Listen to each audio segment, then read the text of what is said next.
Bismillahirrahmanirrahim. Assalamualaikum warahmatullahi wabarakatuh. Kenalkan, nama saya Muhammad Zaki Arif. Di sini saya akan mempresentasikan laporan observasi kearifan lokal saya, yaitu tentang Sepak Rago. Laporan saya mengenai laporan observasi kearifan lokal Minangkabau, bibliografi Minangkabau, itu tentang Sepak Rago. Pertama, saya akan menjelaskan terlebih dahulu latar belakang, kemudian ruang lingkup observasi, lalu waktu dan tempat observasi, dan terakhir hasil wawancara dan lampiran. Pertama, latar belakang kearifan lokal. Kearifan lokal merupakan gagasan setempat yang bersifat bijaksana, penuh kearifan bernilai baik yang tertanam dan diikuti oleh anggota masyarakatnya. Dengan demikian, kearifan lokal merupakan pandangan dan pengetahuan tradisional yang menjadi acuan dalam berperilaku dan serta dipraktekkan secara temurun untuk memenuhi kebutuhan dan tantangan dalam kehidupan suatu masyarakat. Kearifan lokal menjadi pengetahuan dasar dari arti kehidupan, didapatkan dari pengalaman ataupun kebenaran hidup, bisa bersifat abstrak atau konkret, diseimbangkan dengan alam serta kultur milik sebuah kelompok masyarakat. Kedua, ruang lingkup observasi. Pertama, konsep kearifan lokal. Menurut saya, kearifan lokal itu sebuah kekayaan budaya lokal dan memiliki kebijakan hidup serta pandangan hidup yang mengakomodasi kebijakan hidup. Kearifan lokal tertuju pada kekayaan budaya berkembang dalam sebuah masyarakat yang dikenal, dipercaya, dan diakui sebagai elemen-elemen penting yang mampu menambah ketebalan tali persaudaraan dalam masyarakat. Bentuk-bentuk kearifan lokal di Minangkabau. Pertama, kearifan lokal dalam bidang pertanian. Kedua, dalam bidang falsafah, tradisi, dan kepercayaan. Ketiga, dalam bidang pemanfaatan sumber daya alam. Yang keempat, cerita budaya, petuah, dan sastra.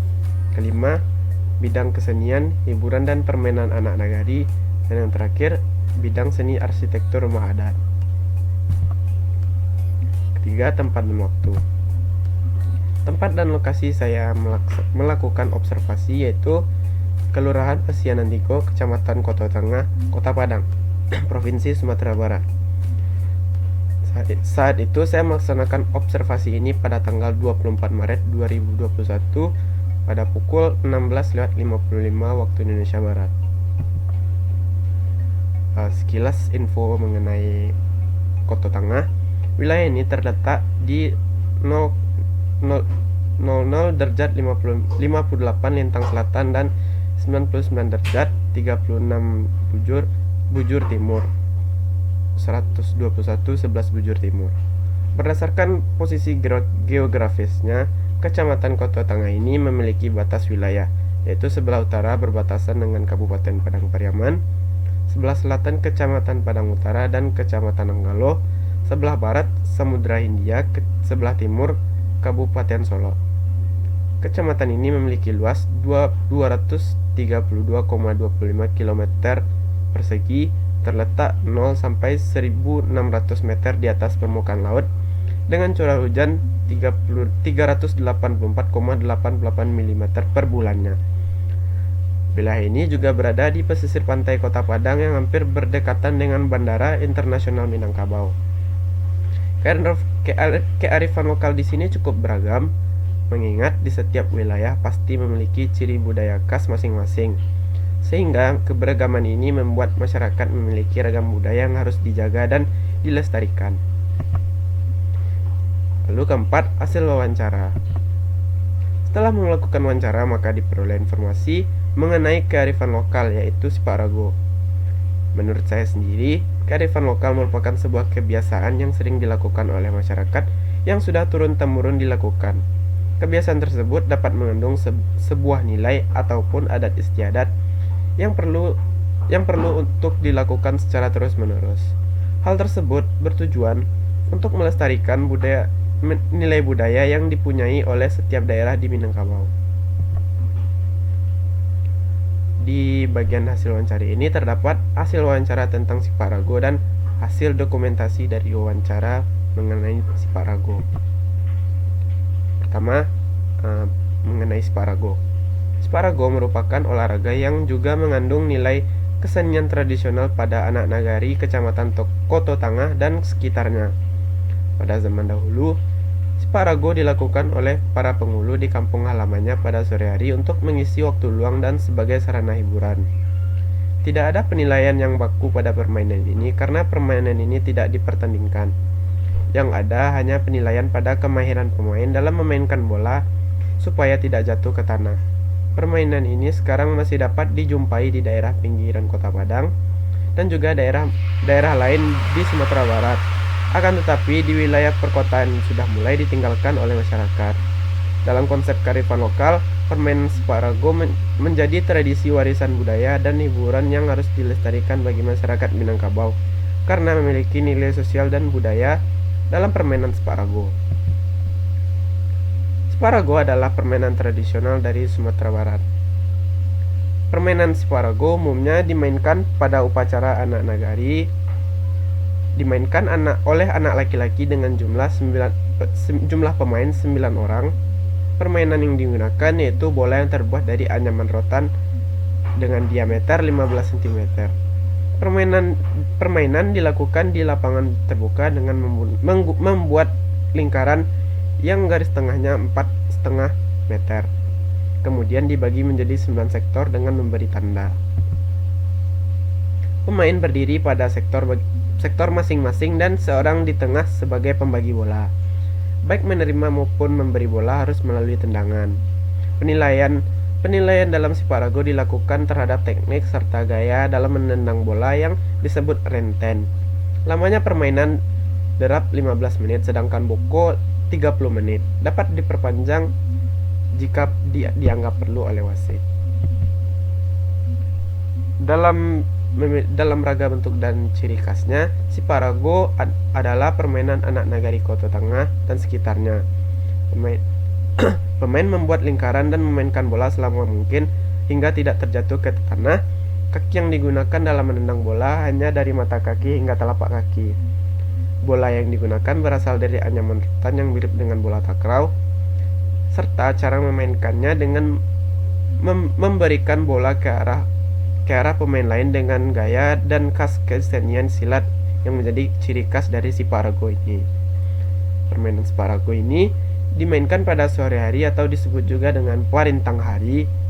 Dimainkan dengan tujuan menghilangkan kejenuhan dari aktivitas keseharian yang sibuk dan dilakukan secara bersama-sama dengan sahabat, teman ataupun saudara, yang juga dapat mencerminkan sebagai kekompakan, kesetiakawanan dan tak lupa menjalin tali persaudaraan.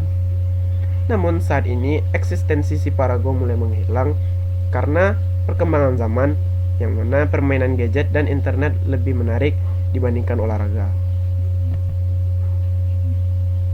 Berikut ini adalah dokumentasi saya dengan Pak Doni setelah melakukan wawancara, yaitu wawancara mengenai Sparago, dan inilah dokumentasi Sparago. Ini diambil setelah melaksanakan wawancara dengan Pak Doni, yang mana Pak Doni ini adalah narasumber dari wilayah Pasianantiko dan juga atlet dari Sparago serta mengetahui permainan anak nagari yaitu Sparago. Sparago umumnya dimainkan pada upacara anak nagari dan juga dimainkan oleh anak laki-laki dengan jumlah pemain 9 orang. Sparago memiliki ragam bentuk dan jenisnya. Dalam permainan Sparago ini, pemain membuat lingkaran dan memainkan bola selama mungkin hingga tidak jatuh ke tanah. Pemain lainnya juga memainkan bola Sparago ini dengan memberikan operan-operan bola ke arah pemain lain dengan gaya dan khas kesenian silat yang menjadi ciri khas Sparago. Permainan ini dimainkan pada sore hari atau disebut juga parintang hari dengan tujuan menghilangkan kejenuhan dari aktivitas keseharian. Lalu yang kelima ada lampiran transkrip wawancara yang saya lakukan. Identitas narasumber tadi yaitu Bapak Doni Hidayat, berlokasi di Pasianantiko, Kecamatan Kota Tangah, Kota Padang dan Provinsi Sumatera Barat. tanggalnya 24 Maret 2021 pada jam 16.55 waktu Indonesia Barat. Sini saya bertanya terlebih dahulu pada Bapak Doni, bagaimana awal mula munculnya permainan Sparago di daerah ini, Pak? Lalu Pak Doni menjawab, Sparago ini awalnya bermula dari pertemuan dari para penghulu yang selesai melaksanakan kegiatan pencaksilat. Lalu para penghulu ini memulai kegiatan tradisi baru dengan mencari bahan rotan secara bersama-sama. Setelah diperoleh, rotan dibersihkan dan diolah hingga didapat kulit rotan yang baik. Kulit rotan olahan kemudian secara bersama-sama dianyam sedemikian rupa hingga membentuk bola layaknya bola takraw. Setelah menjadi tradisi, barulah Sparago dimainkan oleh masyarakat anak nagari daerah sini. Lalu saya bertanya lagi, bagaimana cara bermain Sparago ini, Pak? Bermain Sparago yaitu pemainnya membentuk suatu lingkaran dan setiap pemain saling mengumpan ke pemain lain hingga tidak jatuh ke tanah, dan dimainkan dengan seni silek yang dimainkan dari mata kaki sampai telapak kaki. Biasanya dalam pertandingan ini dimainkan sebanyak 6 orang dalam bentuk melingkar. Lalu saya bertanya lagi, daerah mana saja yang bermain Sparago, Pak? Dari jawaban Pak Doni, bisa ditemukan pada sekitaran Koto Tangah, Nanggalo, dan Pariaman.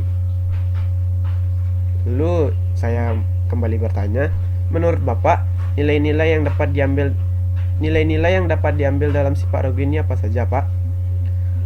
Pak Doni menjawab, nilai yang bisa diambil di Sparago ini adalah nilai sosial dan budayanya. Sebab permainan Sparago ini membutuhkan kerjasama dan menambah kebersamaan dan tradisi budaya. Lalu saya bertanya, apakah Sparago masih diminati oleh masyarakat Minangkabau saat ini? Sebenarnya masih cukup diminati, namun Sparago ini jarang dimainkan dan hanya beberapa wilayah saja yang masih memainkan ini. Lalu pertanyaan saya, apakah harapan Bapak untuk permainan Sparago ke depannya?